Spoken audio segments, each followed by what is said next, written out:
ఒక రజనీకాంత్ గారు తమిళనాడు నుంచి చెన్నై నుంచి వచ్చి హైదరాబాద్కి వస్తే 22 ఏళ్ల తర్వాత నాకు అనుమానం వస్తుంది ఇది హైదరాబాదా లేకపోతే ఎక్కడో అమెరికాలో ఉన్న న్యూయార్కా అనే మాట ఇవాళ రజనీకాంత్ గారు నోటెంబడి వినబడుతుంది.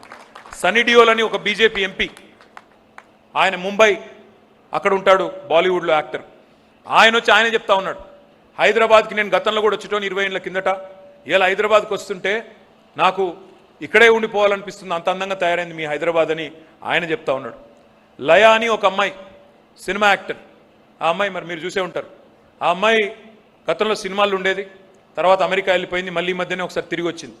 తిరిగి వచ్చిన తర్వాత ఆమె అన్నది, నేను వీడియో చూసిన నేను కూడా, ఆమె అంటున్నది మా అమెరికాలో ఉన్న లాస్ ఏంజలీస్ కానీ లేదా శాన్ ఫ్రాన్సిస్కో కానీ ఆ నగరాల కంటే హైదరాబాద్కి వస్తేనే మాకు అందంగా కనబడుతున్నదని ఆ అమ్మాయి కూడా అంటా ఉంది.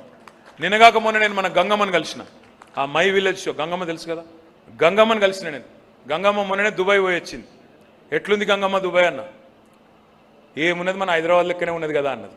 అంటే వాళ్ళ గర్వంగా చెప్పొచ్చు, ఒక హైదరాబాద్ బిడ్డ ఒక తెలంగాణ బిడ్డ గర్వంగా చెప్పొచ్చు.